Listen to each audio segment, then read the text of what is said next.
Hey there, welcome to another episode of Cooking with Violet Vixen. Today we are doing a cake and it is called cider crumble cake. There's quite a lot involved. I've been just measuring out everything. So grab all that, grab a square cake tin, grease and line it, put your oven on 170 and let's go.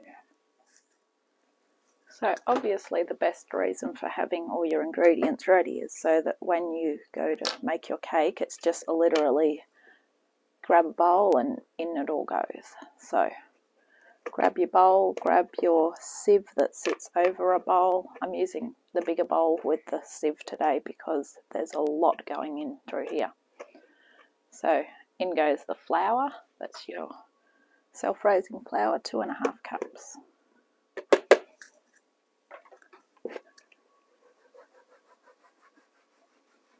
You want a pinch of salt. I just use this one out of the grinder. That's a big pinch. Then 2.5 cups of wholemeal flour. Also this morning I've just been doing a little bit of a pantry clean as well. I had no idea how much wholemeal flour I had. And I brought some last week as well. So I'll be using a bit of wholemeal flour in cakes even when I can. It's no different to bread. Most of the times I buy wholemeal bread anyway, so I'll just go more wholemeal flour in cakes. All good. Now, this is the one that when you get to the end, you get all those little husks that don't want to go through. I just tip them in at the end. Alright, job well done.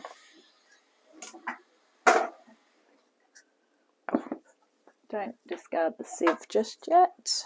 We have one teaspoon of baking powder to go through. Read your recipe, kids. 1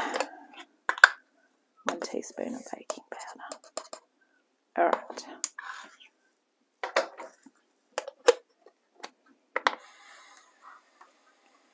Perfect. Okay, add your 40 grams. Start again. Add your sugar. That would be your brown sugar, 1/2 cup. And your 75 grams of chopped dates. Now you want to grab a saucepan and put it over a low heat. Get your 300 mils of cider and your 3 tablespoons of molasses and just warm them until the molasses has dissolved. Now for everyone that's wondering what molasses is, I've been using this in the last 3 recipes from this cookbook, which this is the last recipe from this one today anyway.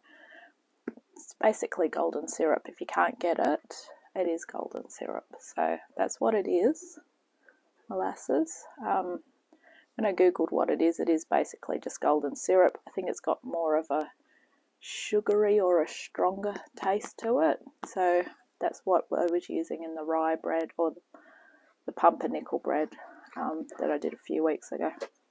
Alright, so grab a saucepan and grab that stuff. Let's go to the other side. Okay, that's dissolved enough. Let's go back to the bench.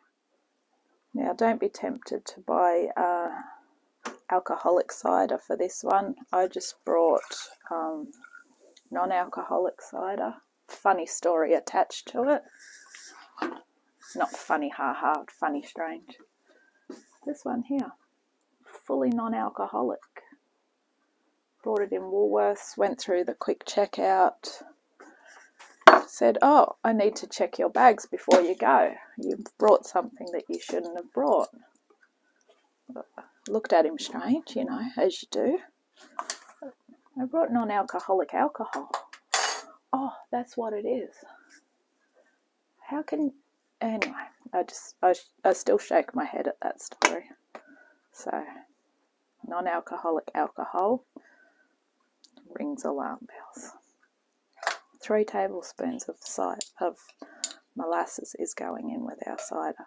Anyway, I had a drop of this cider yesterday and it's very nice. Normally if I want cider, I sort of make a plan for it, and I love going out to get the Bilpin cider out to Bilpin there, and obviously no time to go and do that, because I only needed 300 mils, and it's 330 mils in a bottle, and I ended up having to buy a 6-pack. But it was a tasty drop, so yeah, just a randomly funny story. Okay, so this is actually going to turn our water brown.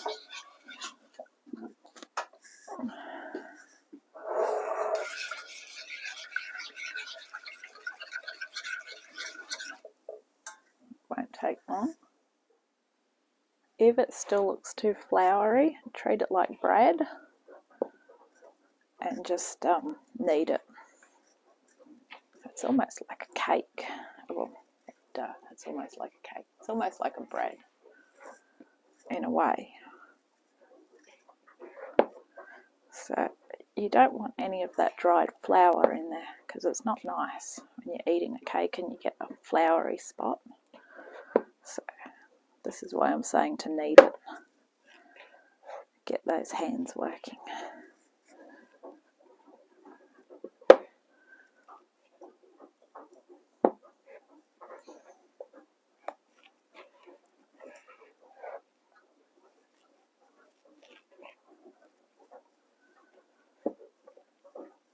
It's because there's so much flour in it. It's half a kilo of flour in it, which is insane when you think about it. 2 different flours, but it's still half a kilo.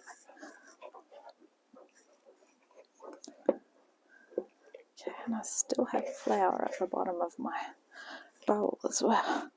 Alright, here we go.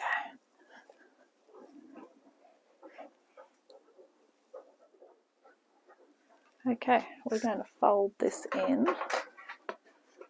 So make a bit of a well.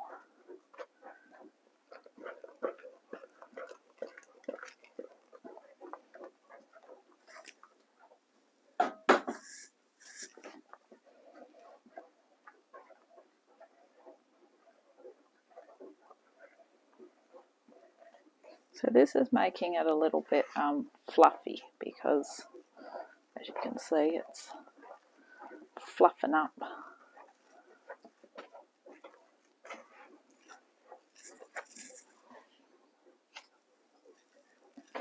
Okay, our final thing to go into this, once we get this in, is 2 beaten eggs.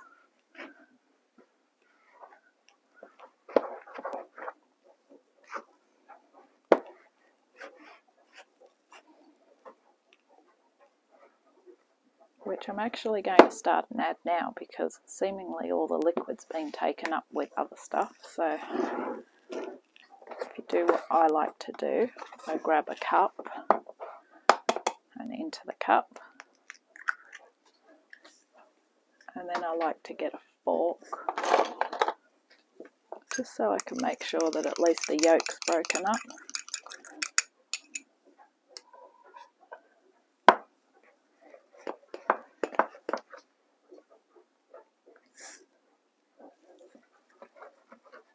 Now we need this really well mixed before we put it into the oven, so we've just got to get our arms working. I've got one more egg to put in, and it just looks so floury. Last egg. Don't worry, we'll get it sorted.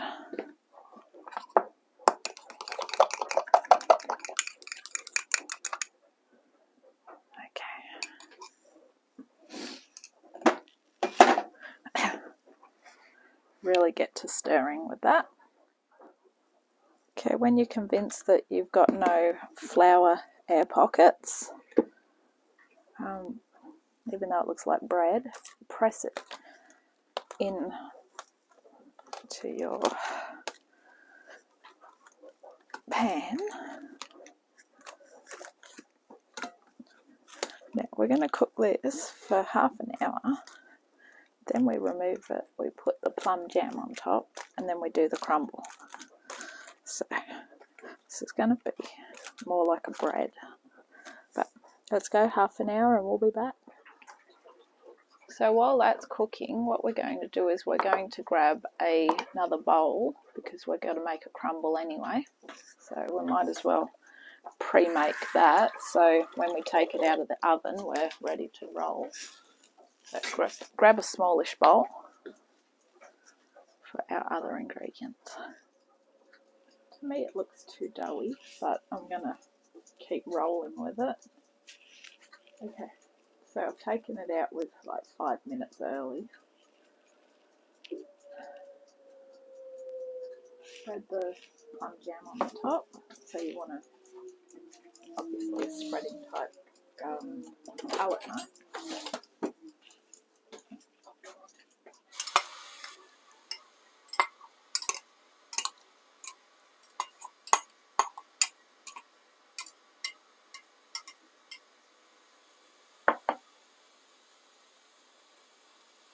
The good thing about the cake being warm is it will spread really easily.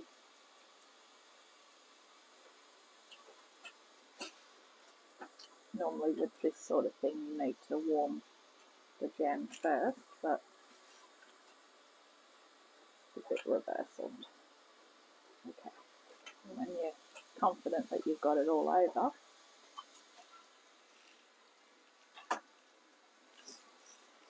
and grab that crumble that we made earlier. Just drop it like that.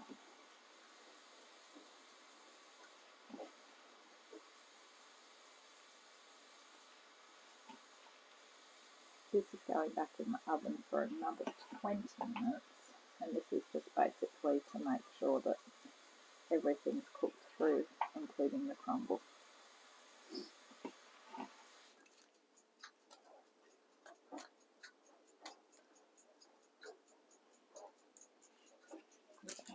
I don't know. I'm sure it will taste fine, but to me right now it looks like a bread, which isn't a bad thing. Okay. Put that back in the oven for 20 and we'll see what it looks like. Okay, here's how we make crumble. 40 grams caster sugar, 40 grams of oats, 40 grams of chopped butter,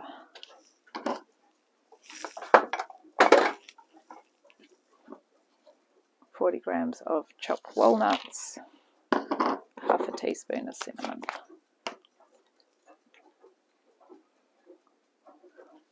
All you do is you get your fingertips and massage that through until it all looks like crumbly bits, obviously. So the thing with this is to just use your fingertips so that you're not using the hotter part of your hands. You can use your food processor if you want, or you can use your mixer. But the problem with that is your walnuts might end up too small. And if you want a nice bigger walnut on the top, you're better off doing it this way. And then just make it look like it's raining when you do this. Raining oats and goodies.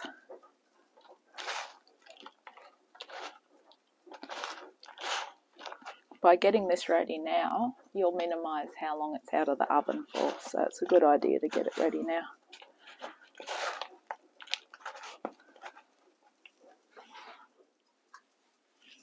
Okay. Well, it looks like a cake now, but in my mind it still feels like a bread. It's definitely done, and when I cut it, I'll put comments and pictures on the social media on Cooking with Violet Vixen on Instagram. Alright, catch you later. Bye. Let's go have a look at this washing. Come on.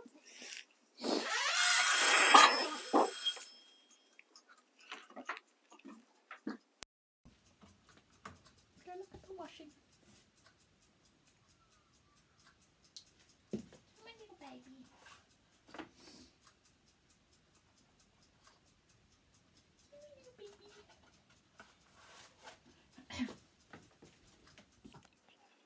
While that's been cooking, I just want to tell you a story. This has been the last recipe from this book that I've been working my way through for probably about the last 15 to 20 weeks. And this book I'm going to put on my eBay account. It's under Violet Vixen Fashion, and it's going to go on the auction page, and maybe one day it might be worth something. I've just signed it. So,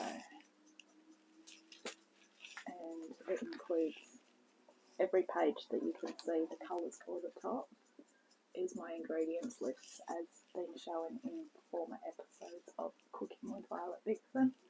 I'm going to check back in with you later anyway to see how this cake/bread looks, and see you soon.